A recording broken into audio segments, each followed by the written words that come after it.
Ok.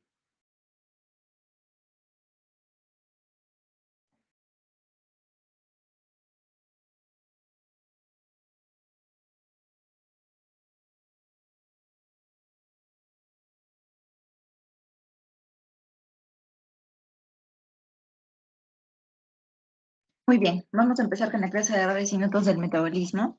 Es una clase bonita, pero no es muy frecuente. Sin embargo, es importante para definir la vida posterior del paciente, ¿no? ¿Cuál va a ser la evolución? Pensar en ellos va a ser importante para cada uno de los pacientes que vean con este tipo de patología, porque el diagnóstico temprano es lo principal, ¿no? Muy bien, como definición tenemos que son desórdenes bioquímicos, todos son de origen genético. Generalmente es causado por el defecto de alguna enzima que se encuentra involucrada en alguna vía metabólica importante, ¿no? Esto suele ocasionar algunos problemas generalmente a nivel sistémico, ¿no? Ustedes tienen que tener en mente que va a haber un sustrato, una enzima y un producto, ¿no? La alteración de esa enzima va a hacer de que haya alguna alteración en la parte, en la bioquímica y en la fisiología del paciente, ¿no?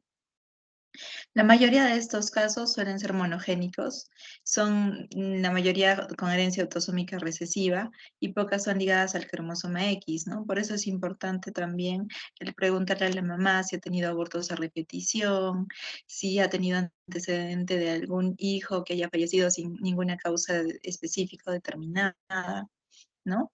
Va a ser importante, o también si es que ha tenido antecedente de algún problema metabólico, ¿no? Que haya sido diagnosticado. Bueno, algunas causas, como les decía, es el acúmulo del sustrato, que ese sustrato al final puede ser tóxico para el paciente, ¿no? El producto final. Al este producto ser tóxico y depositarse en diferentes lugares, como por ejemplo en el cerebro, en los riñones, en el hígado, va a causar ciertas alteraciones a nivel de estos órganos y puede alterar su función normal, ¿no? Y va a dar lugar a aparición de sustancias tóxicas, por ejemplo, ¿no? Por el metabolismo del sustrato, por diferentes vías alternativas que van a tratar de darse y ser tóxicas para el organismo, ¿no? También una de las causas son los fenómenos derivados por la menor formación o falta de compuestos, que vendría a ser el sustrato principal, ¿no? Los cuales son esenciales para el funcionamiento del organismo. Entonces, tienen que tener en cuenta ese tipo de causas, ¿no? La forma de presentación, pues, en la mayoría de los pacientes es variable. Depende mucho del grado de alteración de la enzima y también de la importancia de la enzima involucrada, ¿no? Qué tan importante es para el desarrollo normal del paciente, del organismo en general, ¿no? La mayoría de estos pacientes, 60% ocurren en etapa neonatal y 90% antes del final de la adolescencia, ¿no? O sea, la mayoría de estos pacientes ocurren en etapa neonatal, entonces te van a ver muy frecuente, bueno, relativamente frecuente dentro de lo raro en etapa neonatal, ¿no? Y el resto suele aparecer a veces en etapa adulta o suelen diagnosticarse en etapa adulta. Va a depender mucho del grado de la alteración de la enzima, a qué, cuán temprano se presente y digamos, cuán grave sea la presentación de la enfermedad, ¿no? ¿Por qué son difíciles de reconocer este tipo de patologías? Generalmente el recién nacido no tiene una respuesta muy variable, no es una respuesta muy limitada, porque recién tienen un sistema inmune pues limitado que se encuentra en desarrollo, ¿no? Los síntomas y signos suelen ser bastante inespecíficos en la mayoría de los pacientes. Aquí en esta clase pues vamos a ver errores innatos del metabolismo los más frecuentes, pero yo quiero decirles que existen muchos, muchísimos y varios de estos signos o síntomas se van a repetir en varias de las enfermedades o de los errores innatos del metabolismo, ¿no? Pero sí hay que pensar en ellos a la par que pensamos en patologías frecuentes, ¿no? Una sepsis, una infección urinaria, una enfermedad diarreica aguda. Pueden ser inicio o pueden ser síntomas algo inespecíficos también para un error innato del metabolismo, ¿no? Y la cascada sintomática suele ser también de forma invariable, ¿no? Importante, para mí es muy importante que ustedes tengan un alto índice de sospecha, ¿no? Generalmente son niños que no suelen ir bien a pesar del tratamiento. Son niños que a pesar del tratamiento adecuado que se instaura en el paciente, suelen decaer, suelen ir en declive, ¿no? Por ejemplo, o pueden presentar ciertas regresiones del desarrollo. no llegar a ciertos hitos del desarrollo adecuados para la edad, pero estos pacientes van a regresionar, ¿no? O muertes inexplicadas y demás, ¿no? Es importante considerarlos por eso al mismo tiempo que las condiciones adquiridas más frecuentes. ¿Por qué? Porque ahí lo que ganamos más que todo es tiempo. El tiempo va a ser sumamente importante para nosotros diagnosticarlo de forma temprana, ya que si lo diagnosticamos de forma tardía, van a ir apareciendo deterioro a nivel neurológico y generalmente es el que no suele revertirse. Y eso va a alterar la condición normal del paciente a largo plazo, ¿no? Entonces, por eso es que es importante considerarlo al mismo tiempo que las condiciones adquiridas más frecuentes, como les decía, sepsis, sedas, ITUTS, etcétera, ¿no? No dejarse confundir también por su asociación con algunas enfermedades interrecurrentes o concomitantes. A esto me refiero a que puede ser un error innato del metabolismo con una EDA, puede ser un error innato del metabolismo con una sepsis, ¿no? Entonces, a la par de estas hay que sospechar la patología, ¿no? Como les decía, ¿cuándo tenemos que sospechar en un paciente con un error innato del metabolismo? Les he tratado de resumir porque en realidad es bastante amplio, pero básicamente se pueden dar casos como una encefalopatía inexplicada, que no tenga explicación, que no se sepa por qué este paciente que estaba bien esté con un deterioro neurológico progresivo a pesar del tratamiento, ¿no? Que sea rápidamente progresivo, que tenga convulsiones refractarias al tratamiento, ¿no? A ver, perdón, sí, todavía estoy conectada. Sí. Que tengan convulsiones refractarias o de inicio temprano también, ¿no? O un retraso o una regresión del desarrollo, ¿ya? Sobre todo eso. Entonces, que hayan logrado sus hitos de desarrollo a cierta edad y vuelvan a perderlos. Por ejemplo, no sé, que ya hayan llegado al sostén cefálico y de un momento a otro es un paciente que se vuelve flácido, que no tenga sostén cefálico, no tenga sostén torácico. Entonces, en ese caso hay que sospechar en un error innato del metabolismo. Generalmente este tipo de pacientes tienen un periodo libre de síntomas y luego de ello empiezan con un deterioro neurológico, que es lo que más llama la atención, ¿no? Y hay algunos resultados, por ejemplo, inesperados. Si nosotros estamos pensando, inesperados entre comillas, ¿no? Pues si nosotros estamos pensando en una sepsis, podemos pues, esperar pues una leucocitosis, desviación izquierda, PCR alterada, etcétera. Y pues no se encuentra nada de esto en los exámenes que nosotros estamos solicitando. Lo que solemos encontrar a veces es hiperamonemia, acidosis metabólica o alcalosis respiratoria, sin estar el paciente en ventilación mecánica, por ejemplo, ¿no? Algunos marcadores de infección negativos, pacientes con hipoglicemia o cetosis inexplicadas, ¿no? Que no tengan explicación, podrían, neutropenias también, ¿no? Nos podría estar haciendo sospechar de un error innato del metabolismo, ¿no? También es importante tener en cuenta o preguntar a los papás ciertas características en la historia clínica, ¿no? Por ejemplo, la consanguinidad es muy importante, suele darse mayormente en padres consanguíneos, aunque no siempre, pero es importante preguntarlo. Una historia familiar de algún bebé con alguna muerte inexplicable que no tenga explicación, que no se haya llegado al diagnóstico. Muchos de estos errores innatos del metabolismo terminan sin una respuesta específica, ¿no? Entonces es importante preguntar si es que ha habido una muerte inexplicable, ¿no? Anormalidades estructurales, me refiero a nivel fenotípico, ¿no? Alguna dismorfia, ¿no? Olor o color de la orina que sea extraño. Muchas de estas enfermedades, como se metabolizan a través del hígado, del riñón, los productos, pueden dar ciertas características a nivel del olor o color de la orina. A esto yo le añadiría de repente el sudor, ¿no? Si es que hay algún olor que esté emanando el paciente diferente, también podríamos sospechar en un error innato del metabolismo. Acá les puse una tabla de una guía este, de errores innatos del metabolismo del Instituto de Salud del Niño, que me pareció importante para que ustedes se den cuenta de que los signos y los síntomas de los errores innatos del metabolismo suelen ser bastante inespecíficos, ¿no? Se presentan en diferentes lugares, en la parte neurológica, gastrointestinal, respiratoria, Les voy a nombrar varios de estos para que ustedes puedan ver que pueden tener asociación a varias otras enfermedades, ¿no? Dentro de la parte neurológica puede ser un niño con solo irritabilidad, letargo, inexplicable, coma, que haya estado bien y de pronto empiece con un coma, letargo, convulsiones y hasta la muerte, ¿no? Alteraciones del tono, que son importantes. Dentro de estas también hipotonías o espasticidad, ¿no? Inclusive trastornos del espectro autista pueden a veces ser explicados con los errores innatos del metabolismo, parecias, ¿no?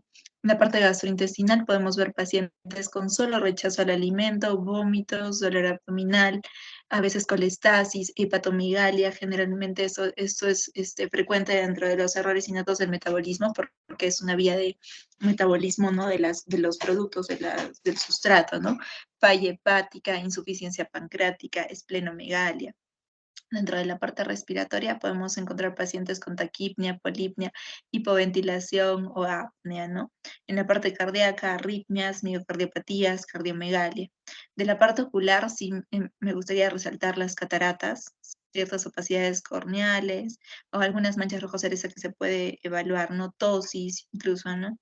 De la parte renal, tubulopatías, que es la más frecuente, el síndrome nefrótico a veces se suele dar, y bueno, también está como falla renal, que también podría ser una de las causas de muerte, o litiasis, que también se puede presentar, ¿no?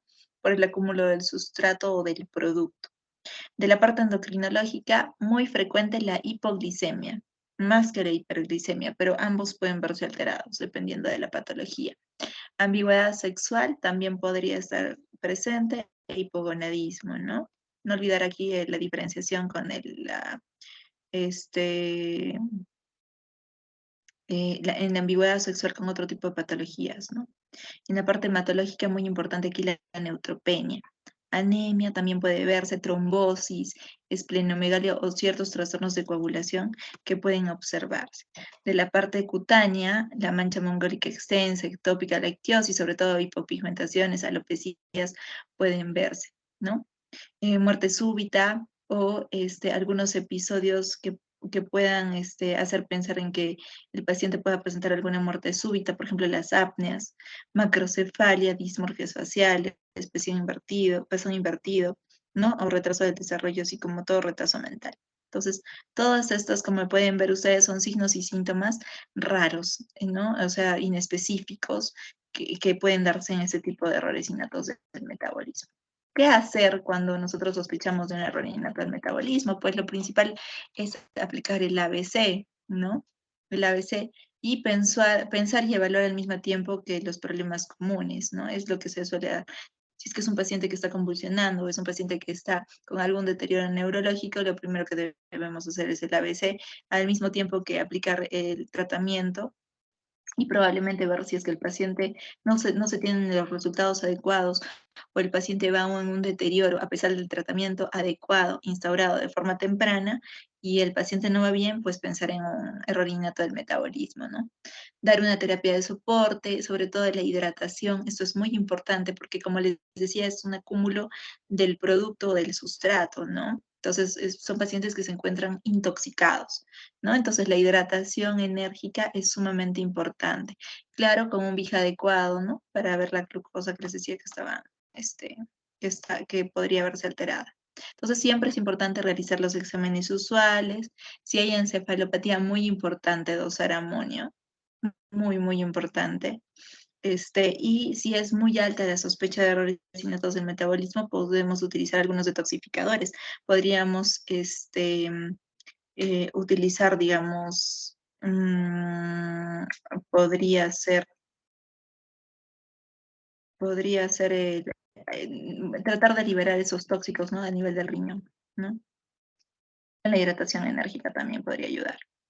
¿Alguna analítica de emergencia? Acá quiero resaltar porque he visto que en algunos grupos solicitan algunos digamos, analítica específica del error innato del metabolismo. No solamente es importante solicitar esta analítica específica de acuerdo a cada error innato que estemos pensando, sino que también es importante solicitar lo más común, ¿no? Un hemograma, una glicemia, electrolitos, gases arteriales, urea, creatinina, un perfil hepático, un cultivo, ¿no? Como les decía, pueden estos pacientes tener ciertas características muy semejantes a una sepsis o a algunas convulsiones, ¿no? Entonces es importante solicitar estos estudios para descartar y para también ver qué de alterado se encuentra en algunos errores innatos del metabolismo en común, ¿no? Un examen completo de orina, importante aquí ver el color, el olor, la glucosa, el cultivo. De líquido cefalorraquídeo, importante ver el citoquímico, el GRAM, ¿no? Y algunos no muy habituales, pero que son importantes en los errores innatos del metabolismo específicamente, como por ejemplo el ácido úrico, el amonio, el lactato, el piruvato, los cuerpos cetónicos, la acetona, sustancias reductoras y el lactato, ¿no? Que podría estar normal o alterado. Acá les puse un caso clínico que me pareció importante. Generalmente en las prácticas trato de darles casos clínicos, para que puedan asociarlos a los pacientes que vean cuando ya estén haciendo la práctica, ¿no? La práctica presencial. Acá les pongo el caso clínico de un recién nacido varón de 10 días de vida, bueno, alta al tercer día de vida, sin ningún problema. Al séptimo día de vida empezó con rechazo al alimento, con vómitos, somnolencia y letargo, sin presentar fiebre, ¿ya? Y que esto también es importante, ¿no? Probablemente podríamos estar pensando en alguna alteración neurológica, alguna sepsis, pero bueno, habría que ver. En el segundo embarazo, eso es producto de un segundo embarazo por parto autóxico y como ustedes pueden ver, nace a término a las 38 semanas, con un Apgar adecuado de 9 al primer minuto y 9 a los 5 minutos, un peso de nacimiento de 3,200 y una talla de 49 centímetros. No tenía factor de riesgo para infección, que eso es sumamente importante también preguntar, ¿no? La hermana del paciente fue fallecida a los 7 días con diagnóstico de sepsis, ¿no? Pero es una muerte neonatal, ¿no? A los 7 días por sepsis. Entonces, aquí, por ejemplo, se nos prenden las alarmas. Tenía una frecuencia cardíaca de 172 latidos por minuto, una frecuencia respiratoria de 66 y una temperatura de 36,6. Tenía un mal estado general, la paciente estaba deshidratada, tenía las mucosas orales secas, polipneica, poco reactiva, no tenía ninguna dismorfia, la piel sí tenía un leve tinte ictérico, ¿no? Que podía ser normal todavía para la edad, fontanela normotensa, hiperreflexia, poco reactiva, y el resto del examen pues era normal. Entonces, nosotros al inicio le damos el diagnóstico de shock séptico y una deshidratación moderada, ¿no? Al inicio, como les decía, como son signos y síntomas inespecíficos, pues pensamos en lo más común, ¿no? En esta pacientita, ¿no? De 10 días de vida. ¿Qué exámenes podríamos solicitar? Nosotros le solicitamos pues un hemograma.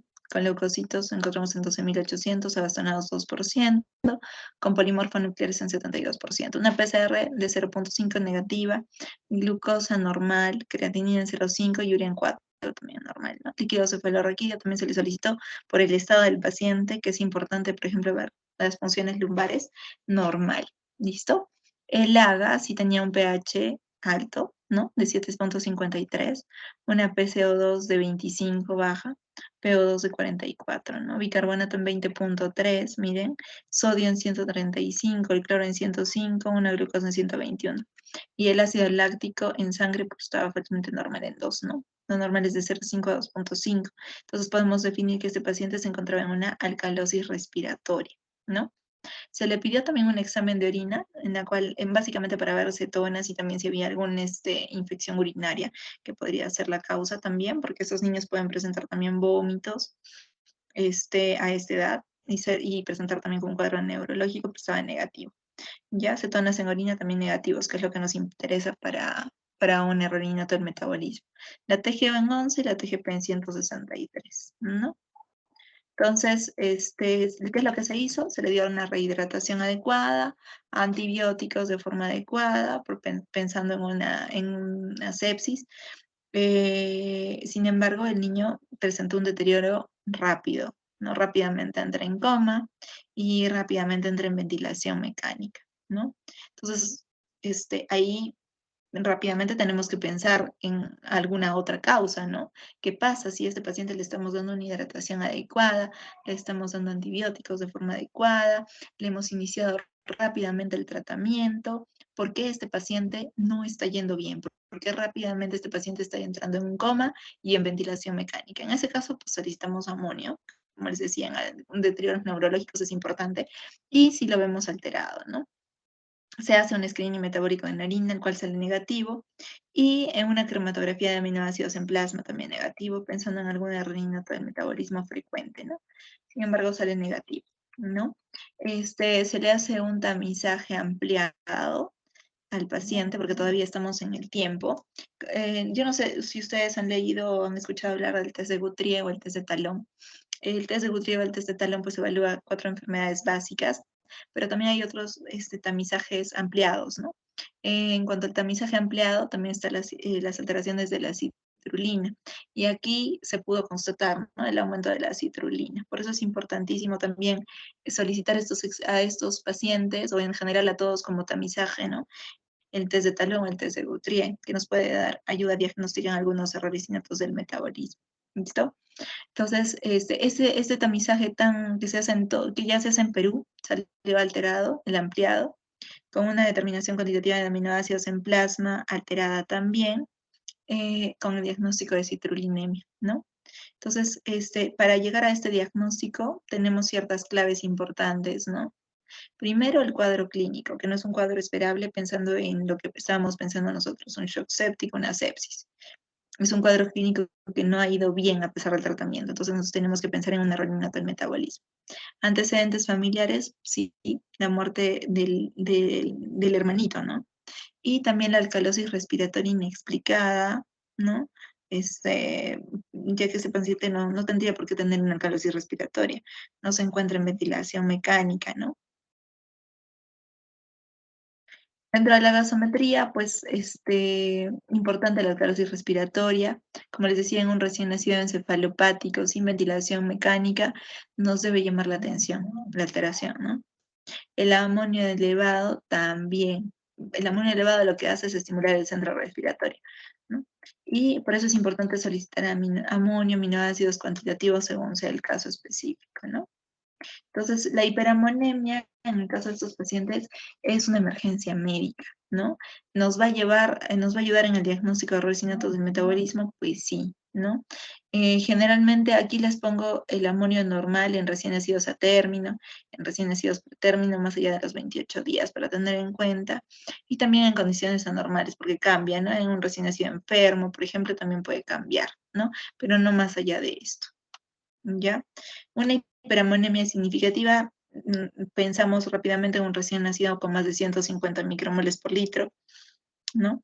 Y acá les pongo la clasificación de hiperamonemia leve, moderada, severa, tanto en recién nacidos como en algunos pacientes ya mayores, ¿no? Y en algunas condiciones específicas como enfermos, ¿no? Y en error innato del metabolismo, ¿no? Este flujograma me parece importante porque es importante que ustedes sospechen de forma clínica primero con el paciente, sobre todo si tienen encefalopatía, qué exámenes podemos solicitar, mandatorio o un AGA, porque la mayoría de estos problemas metabólicos generalmente siempre presentan alguna alteración a nivel de los electrolitos, ¿no? O del pH, porque son sustratos, productos que vienen a ser alterados y eso altera la vía metabólica y eso se ve reflejado en un AGA. Entonces, importantísimo un AGA y electrolitos. Glucosa también, amonio, líquido cefalorraquídeo, lactato, un perfil hepático, porque generalmente se encuentran ahí alterados las sustancias, se encuentran depositadas y pueden dar algunas alteraciones a nivel hepático, un perfil de coagulación, como les decía, la orina, que también es importante, y las cetonas, porque también es otra vía donde se expulsan ese tipo de sustancias, o donde deberían expulsarse, ¿no? Algunas coenzimas, depuradores, soporte también es terapéutica ya más específica, ¿no? Ya más específico, ya sería específicamente de acuerdo a cada patología que estemos pensando, ¿no? Aminoácidos, ácidos orgánicos en orina, etcétera, ¿no? terapéutica específica, pues eso va a depender de la patología encontrada, ¿no? No, son errores innatos del metabolismo, son enfermedades que requieren una evaluación en conjunto con otro tipo de especialidades, no solamente el endocrino logopediatra, la nutricionista que sea especialista en ese tipo de errores innatos del metabolismo, porque probablemente no vayan a recibir la misma dieta, ¿no? Y algunas drogas específicas que pueden ayudar, ¿no? Diagnóstico enzimático, solicitar la enzima alterada, ¿no? Diagnóstico molecular, sumamente importante, ¿no? Esto generalmente no se hace aquí, pero sí se puede enviar a Lima u otros lugares para tener un diagnóstico más específico, ¿no? Y llegar a tener un tratamiento específico a largo plazo en la vida del paciente, ¿no? ¿Cuál es el impacto en el retardo del diagnóstico en nosotros no diagnosticar a tiempo este tipo de pacientes? Para el paciente, pues la discapacidad a largo plazo. Pues, eso con suerte, o la muerte, ¿no? Dependiendo de la alteración de la enzima o del producto alterado.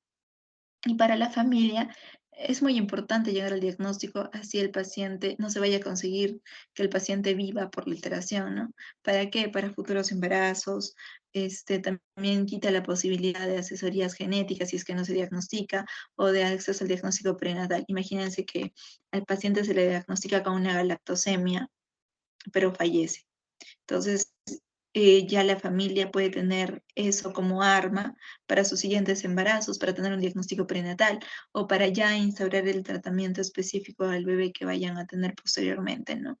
Y no vaya a ocurrir lo mismo, ¿no? Entonces, por eso es importante para la familia, ¿no?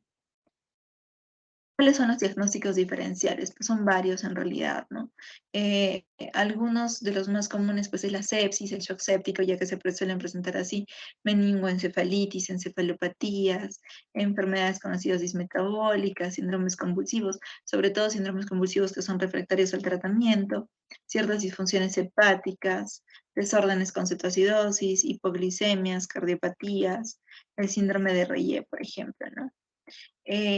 Aquí los más comunes, digamos que los hemos englobado en la galactosemia, la fenilcetonuria, enfermedad de orina con olor a jarabe de arce e intolerancia a la fructosa. Vamos a ver algunos de ellos, ¿ya? Dentro de la galactosemia, pues es una reunión del metabolismo en la cual hay básicamente deficiencia de alguna de las enzimas encargadas de transformar la galactosa en glucosa, ¿no? Entonces ya podemos pensar que hay una alteración a nivel de la galactosa y de la glucosa. Como les decía, la mayoría de estas enfermedades son autosómicas recesivas, ¿no? Es raro, ya como les decía, es una incidencia estimada a nivel mundial entre unos 60.000, ¿no? Unos 33.000 recién nacidos vivos, ¿no? Acá podemos ver, por ejemplo, les he puesto el metabolismo de la galactosa. Generalmente la forma clásica es por deficiencia de la galactosa 1-fosfato, ¿no? Entonces, acá como les decía, este es el sustrato, la enzima y el producto, ¿no? Entonces, al no haber esta enzima o encontrarse alterada, puede haber un aumento del sustrato, por ejemplo, el galactiol, ¿no? Y puede haber otras vías metabólicas que se van a desarrollar para obtener otros productos tóxicos, ¿no? Como está ahí bien reflejado. Entonces, en esta enfermedad lo que vamos a encontrar es básicamente daño a nivel del hígado. Generalmente son pacientes que se encuentran con hepatomegalia, ¿ya? Y se puede presentar generalmente como ictericia, hepatomegalia, alteraciones de las pruebas de función hepática, alteraciones en los tiempos de coagulación, ascitis también, ¿no? Son pacientes que presentan vómitos, pobre succión, diarrea, fallan en el crecimiento por la falta de aporte, letargia, convulsiones, un poco raro, pero puede presentar en 1%. Y bueno, pues estos pacientes están relacionados con sepsis, como les decía, concomitantemente también tienen que pensar en problemas comunes, no solo en el error innato del metabolismo. Aquí generalmente hay una alteración a nivel de los leucocitos. Estos leucocitos no están funcionando bien. La mayoría tienen infecciones a repetición o sepsis, ¿no? La más frecuente es, por ejemplo, con el E. coli, más o menos en un 10%, pero también puede estar la Klebsiella, el Enterobacter, Estafilococo, Streptococcus fecalis, etcétera, ¿no? A nivel del cerebrito, pues también, ¿no? Se acumulan sustancias tóxicas y puede haber daño neurológico, a nivel del ojito, catarata, ictericia prolongada, ¿no? O en algunos pacientes también lesiones renales. ¿no? Diagnóstico, pues es importante el diagnóstico temprano.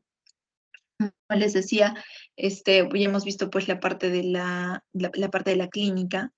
Aquí que solicitan básicamente la hipoliminemia, la TGO, la TGP, la gamma-glutamitransferasa, hiperbilirrubinemia, acidosis hiperclorémica, glucosa, albúmina, aminoaciduria también puede ser alterada, ¿no? Ya más específicamente, lo que encontramos en una galactosemia es la galactosa alta, ¿no? En plasma, generalmente más de 2 miligramos por decilitro, ¿no? Y galactosuria, eliminación de la galactosa por la orina, ¿no? La determinación también de la galactosa en el fosfato en eritrocitos es importante, generalmente es más de 1 miligramo por decilitro y el galactiol también en plasma y en orina. Ya para un diagnóstico de certeza, ya puede solicitarse un diagnóstico ya molecular, que es lo que nos va a dar el diagnóstico de certeza, pero también la demostración de la deficiencia enzimática, ¿no? De la enzima menos de 2.5 nanomoles por hora, miligramo. Y la identificación de alguna mutación patógena a nivel molecular, ¿no? Ya el tratamiento, pues en el tratamiento indicamos suspensión de la leche materna, suspensión de la fórmula maternizada, derivados de la leche, y es importante una dieta, sobre todo adecuada. Acá más o menos les he puesto para conocimiento, ¿no? Qué alimentos están permitidos, qué alimentos están restringidos. Miren cómo acá les hemos puesto, ¿no? La leche humana, todas las fórmulas infantiles a base de leche, todos los productos hechos a base de leche, ¿no? Ingredientes hechos a base de leche, mantequilla, proteína de la leche en polvo, suero, lactosa, todos los quesos, ¿no? A excepción de los maduros, productos de soya, algunos. Generalmente se les da una fórmula específica a estos niñitos, ¿no? Una fórmula especial, ¿no? Pero si es soya fermentada, no se le da. Algunas vísceras, ¿por qué creen? ¿Por qué se le restringen las vísceras? Porque también en los animales pues se ubica, ¿no? La lactosa en el hígado, en el riñón, entonces eso puede alterar. Entonces, vísceras y carnes frías, pues eso también se quita, ¿no? Salsa, soya fermentada, etcétera. Eso para conocimiento general. ¿Listo? En el caso de la fenilcetonuria, pues es una enfermedad metabólica hereditaria, ¿no? Causada por la deficiencia de la fenilalanina hidroxilasa. Hay una alta concentración de la fenilalanina que vendría a ser el sustrato en sangre, que puede tener efectos muy perjudiciales sobre el desarrollo y función del cerebro y en otros órganos que se pueden depositar, ¿no? También, como el anterior, es autosómica recesiva y esta es de una prevalencia o de una incidencia de 1 en 10.000 recién nacidos vivos. Como ven, es raro, pero puede tocarles, ¿no? Y cada cierto tiempo en el hospital igual vemos aparición de estos errores innatos del metabolismo, o sea, no es algo ajeno, no es algo que yo nunca haya visto, ¿no? Entonces sí se da y es importante llegar al diagnóstico temprano.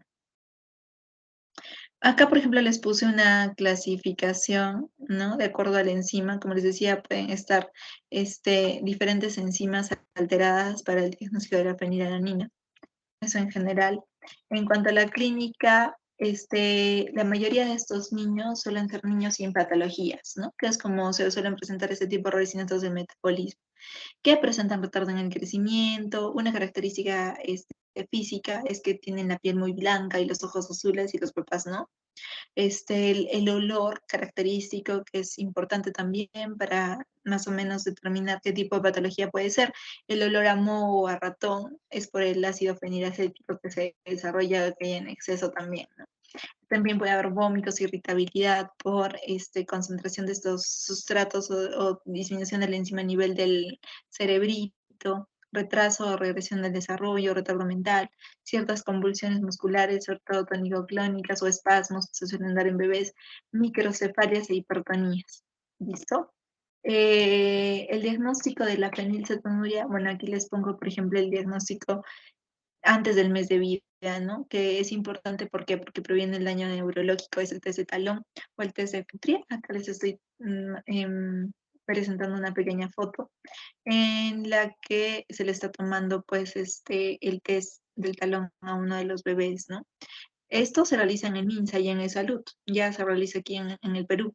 Generalmente se realiza un tamizaje reducido, ¿no? Con solamente 4 de las enfermedades como por ejemplo hiperplasia suprarrenal congénita, hipotiroidismo, fenilcetonuria y fibrosis quística, ¿no? Pero ya existe también en Perú el tamizaje ampliado con muchas más enfermedades metabólicas para descarte, ¿no? Este tamizaje se realiza luego de las 24 horas, generalmente se prefiere hasta las 72 horas de vida, aunque se puede solicitar un poco después también, ¿no? Es importante en el diagnóstico de la fenilcetonuria la cuantificación de los aminoácidos, ¿no? La determinación fluorométrica, sobre todo de la fenilalanina, la determinación de la tirosina. Importante aquí la cromatografía, ¿no? Estos estudios a veces se hacen en Perú algunos y otros se envían al extranjero, ¿no? Por ejemplo, la cromatografía líquida de alta resolución es ventajosa porque tiene la ventaja de tener la concentración de cada aminoácido en la sangre, ¿no? Entonces se puede ver inclusive para, luego de instaurarle el tratamiento adecuado, ver cómo están los niveles de aminoácidos y qué cosas se tiene que restringir y qué no tanto para tener una nutrición también adecuada del paciente, ¿no? La biopsia hepática es importante, ya que nos da el diagnóstico también. El estudio genético molecular, como en las demás. Un diagnóstico prenatal también podemos solicitarlo generalmente a mamás que han tenido pérdidas o que se esté sospechando de una fenilcetonuria en alguno de los hermanitos. Generalmente es importante y el análisis de ADN extraído de los fibroblastos fetales, generalmente de las vellosidades coriónicas en la semana 10 a 12, ¿no? O inclusive del líquido amniótico entre la semana 15 y 18 del embarazo, ¿no? Importante que ustedes tengan en cuenta que el tratamiento es de cada paciente, es muy individualizado, porque hay que ver las concentraciones de los aminoácidos que se encuentran alteradas, ¿no? Eh, Solamente para que tengan en cuenta, por ejemplo, la fenilalanina, si es que está menos de 6 miligramos por decilitro en sangre, aquí se le puede dar leche materna exclusiva y controles de fenilalanina semanales, pero miren, ya cambia si la fenilalanina se encuentra entre 6 a 10 miligramos por decilitro, y ahí hay una mayor restricción de proteínas, leche materna, inclusive los sucedáneos, etcétera, ¿no? Con controles semanales. Ya de 10 miligramos en sangre, ahí se suspende todo, ¿no? De leche materna y controles semanales inclusive. Entonces, dentro de las recomendaciones, en el caso de estos niños en cuanto al tratamiento, como se restringe mucho los aminoácidos, es importante suplementarlos, ¿no? Con minerales, vitaminas, vitamina D, hierro, zinc, calcio, etc. Algunas fórmulas libres de fenilalanina debe realizarse uniformemente a lo largo del día, ¿no? Para minimizar las fluctuaciones de las concentraciones de los aminoácidos, que eso es lo que causa el daño a la larga, ¿no? Y también tenemos que evitar tener cuidado con que estos aminoácidos, las concentraciones de estos aminoácidos bajen rápidamente en sangre, ¿no? ¿Por qué? Porque también los aminoácidos son importantes para el desarrollo cerebral, ¿no? Acá les decía que tenían que poner de forma semanal durante el primer año de vida, ¿no? Generalmente la concentración de los aminoácidos, para que ustedes vean que estos pacientes son básicamente diagnosticados y seguidos durante toda su vida, ¿no? Acá tengo otra enfermedad que les puse, es la enfermedad de orina con olor a jarabe de arce, también considerada como frecuente dentro de las raras. También se le llama cetoaciduria de cadena ramificada, leucinosis, por ejemplo. Es autosómica recesiva. La incidencia es de 1 a 185.000 recién nacidos. Aquí lo alterado es la actividad defectuosa del complejo enzimático de deshidrogenasa de alfa-cetoácidos, ¿no? Ocasiona que los aminoácidos de cadena ramificada, como por ejemplo la valina, la leucina, la isoleucina, no puedan catabolizarse completamente. ¿Listo? Y acá, por ejemplo, lo que nosotros siempre vemos básicamente es la clásica. Como les decía, dentro de cada enfermedad ustedes van a tener tipos, o depende de la gravedad, van a tener leves, moderadas o severas, ¿no? Depende del déficit enzimático, depende de la alteración de la enzima, depende de la alteración del producto, depende de que ese sustrato se encuentre en mayor cantidad y ubicado en zonas donde va a ser perjudicial para la vida del paciente, ¿no? Entonces, eso va a dar la clínica en general, ¿no? Acá vamos a ver las clásicas. ¿no? Porque en realidad tienen diferentes signos, diferentes síntomas. La clásica en este error innato del metabolismo se da más o menos entre la primera y la segunda semana de vida, con diferentes síntomas, ¿no? Rechazo en la alimentación, letargia, hipotonía, convulsiones, cetoacidosis, ¿no? Y aquí sobre todo se va a ver alterada la leucina. Entonces, acá les pongo un niñito, generalmente aparece entre los 5 a 10 días de vida, suele haber rechazo en la alimentación, somnolencia y coma, distrés respiratorio, apnea, bradicardia puede estar también, hipotermia, hipotonía axial, con ciertos episodios de hipertonía, como por ejemplo acá ven un niñito.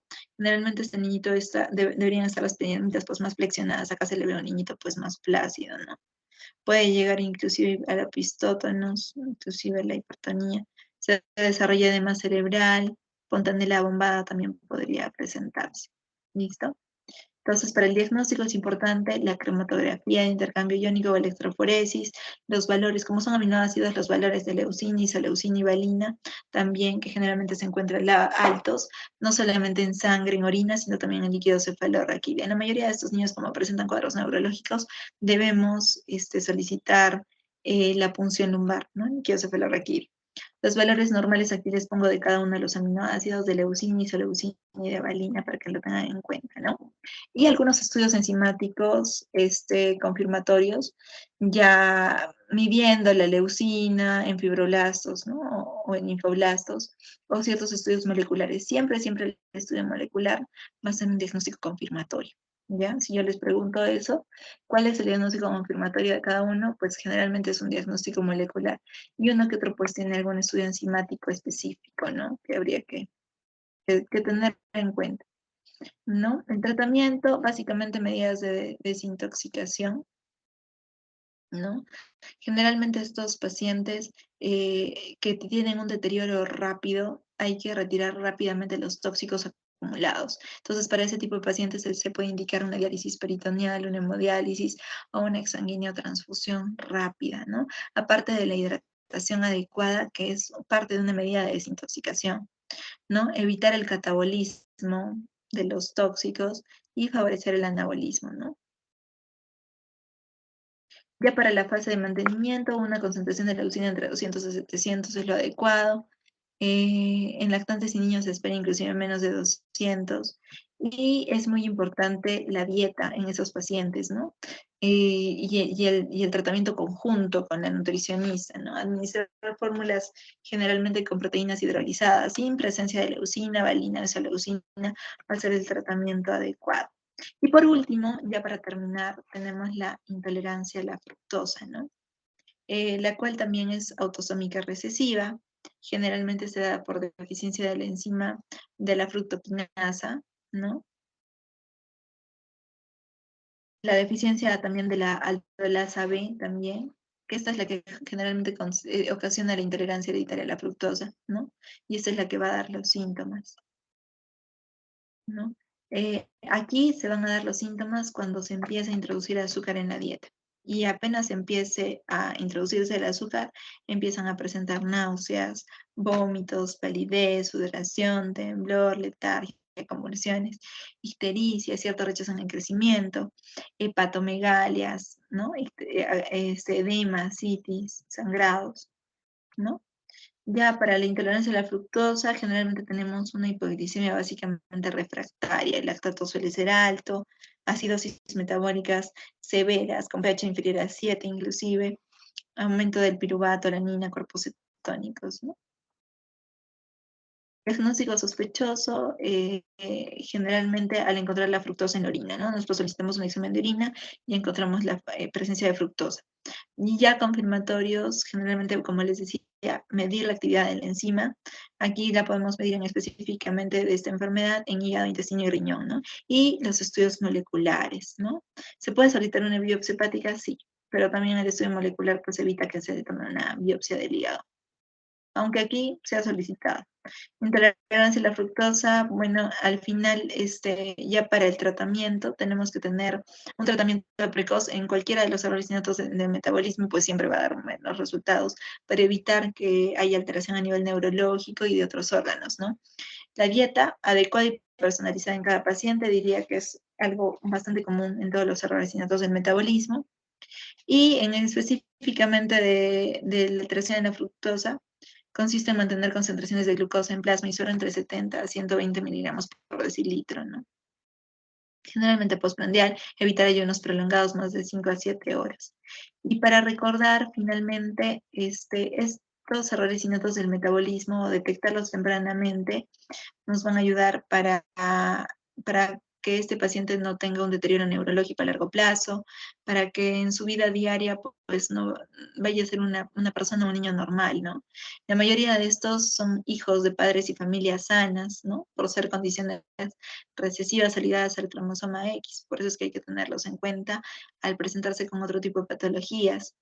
Pueden presentarse a cualquier edad, como ustedes han visto. Generalmente cuando hay un error severo, una alteración de la enzima de forma grave o una vía metabólica específica se encuentra alterada, pueden presentarse la clínica en general, ¿no?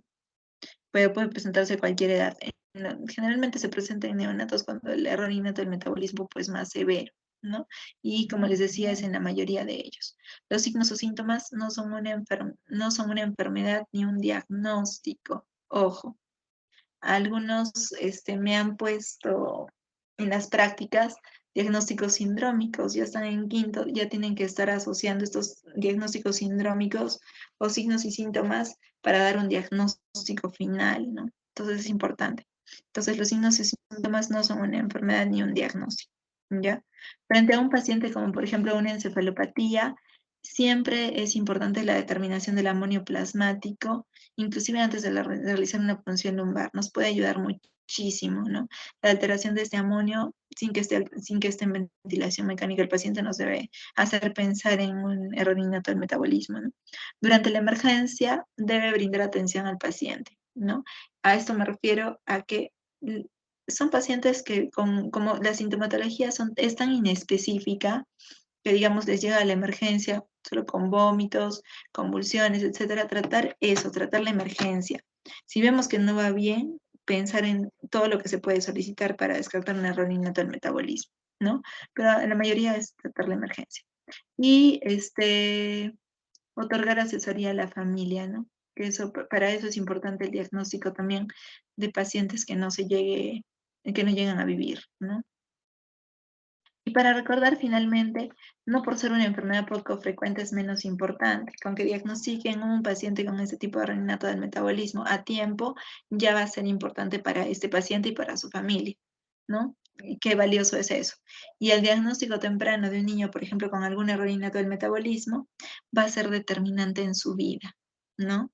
Como les decía, les cambia totalmente su vida diaria, ¿no? Va a ser un niño normal a diferencia de un niño con algún problema neurológico que va a requerir ayuda y apoyo siempre de alguien más, ¿no? Entonces, por eso es que es importante. ¿Tienen ustedes alguna duda o pregunta de la clase de los errores innatos en que les pueda ayudar?